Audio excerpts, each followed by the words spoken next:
Arquiteto Rino Levi. Rino Levi nasceu em São Paulo em 31 de dezembro de 1901. Filho de pais italianos, se mudou para a Itália em 1919 e estudou arquitetura inicialmente em Milão e depois em Roma, onde se formou em 1926. Iniciou seus projetos em 1926, junto com o surgimento da arquitetura moderna. Ele se preocupava com a renovação das bases culturais e técnicas da arquitetura, em um período que a industrialização estava começando. Era contra a permanência de alguns estilos, como o neocolonial. Era muito amigo de Burle Marx e em alguns de seus projetos as obras de Burle Marx estão presentes. Fez grandes construções como prédios, hospitais, fábricas, entre outros. Ainda antes de concluir seus estudos em Roma, Rino Levi enviou da Itália uma carta ao jornal Estado de São Paulo, que foi publicada sob o título Arquitetura e Estética das Cidades, que foi futuramente classificada como uma das primeiras manifestações em torno da arquitetura moderna no Brasil. Na carta, Levi comenta uma arquitetura de volumes, linhas simples e poucos elementos decorativos. Em seu retorno ao Brasil em 1926, começou a atuar como arquiteto e em 1927 fundou seu escritório, Rino Levi Arquitetos Associados.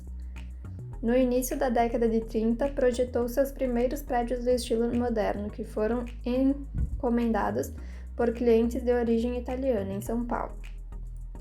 Rino Levi foi um dos responsáveis pela transformação da arquitetura da cidade de São Paulo e é um dos expoentes da arquitetura moderna no Brasil.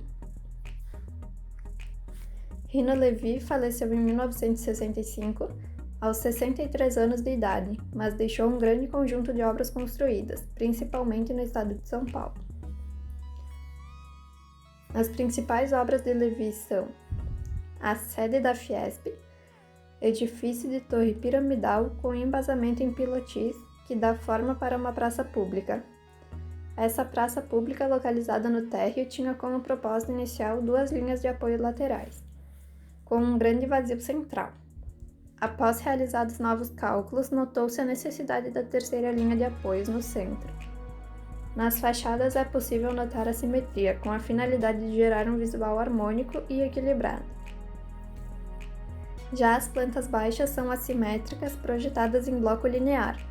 O maior andar do edifício é o térreo superior, com 2.769 metros quadrados, e o menor é o 15º, com 969 metros quadrados. O prédio não passa despercebido apesar de avançar a torre sobre a calçada. O acesso é recuado e permite a passagem dos pedestres. O Banco Sul-Americano, em plena Avenida Paulista. O edifício de tipologia base mais torre cria dois volumes visualmente separados e funcionalmente independentes, mesmo sendo integrados pela implantação e unificados pela utilização de um elemento estético funcional moderno, que é o brise. Os brises são elementos que criam a identidade do edifício, mas são muito importantes para a proteção solar em ambas as fachadas, devido à orientação solar na localização. Sendo protegido totalmente por brises móveis de alumínio, o edifício conta com esquadrias de vidro que permitem contato com o exterior. Os volumes possuem acessos separados. O edifício base possui quase a totalidade do perímetro da esquina e pode ser acessado por ambos os lados. Já o edifício torre, onde estão localizados os escritórios, apresenta apenas um acesso discreto pela lateral e bastante recuado em relação ao limite do edifício pela Avenida Paulista. A residência Olivo Gomes, em São José dos Campos. O edifício se desenvolve praticamente em um só pavimento, térreo na sua fachada de acesso e em balanço na fachada principal. O pavimento inferior é um alpendre de pilares cilíndricos de concreto. O programa é simples, mas também bem amplo. Conta com 8 dormitórios, cada um com banheiro a par, escritório, salão de jogos, piscina, garagem coberta para 6 carros e área de serviço com 2 dormitórios para os empregados. A casa se organiza em 3 setores. O acesso principal na fachada sudoeste separa o bloco de dormitórios à esquerda, do bloco social à direita, e dá de frente ao plano de vidro, dando a sensação de que ao chegar na casa há a presença constante da natureza. O terceiro setor é formado pela área de serviço e garagens.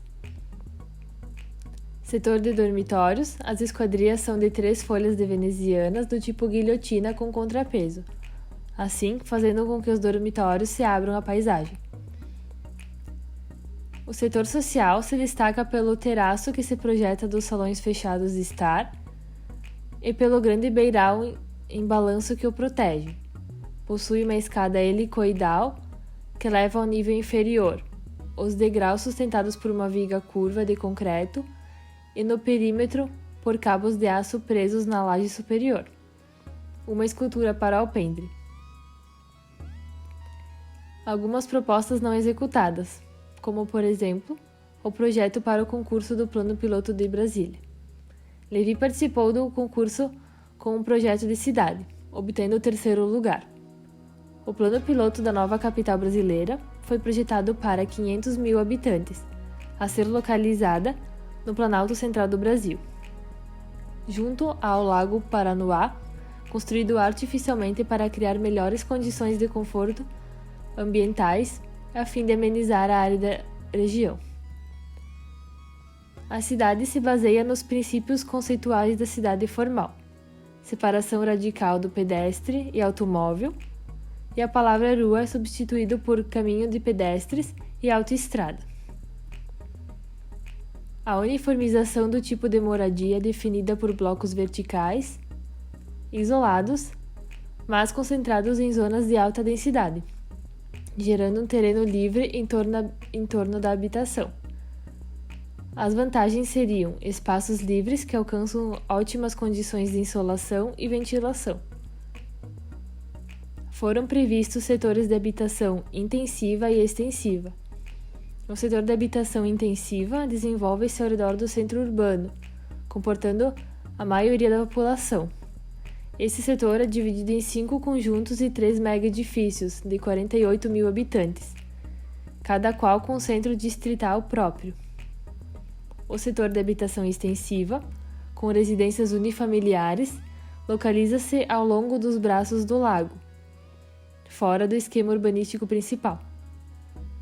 A proposta mantém os critérios de zoneamento e separação de tráfego de pedestres e automóveis, mas coloca maior ênfase na importância da correta solução do centro da cidade moderna para torná-la mais orgânica.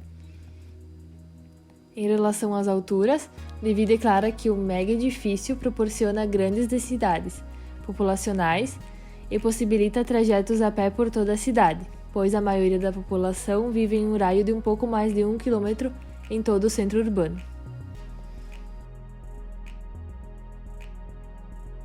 Hoje, algumas de suas obras são tombadas.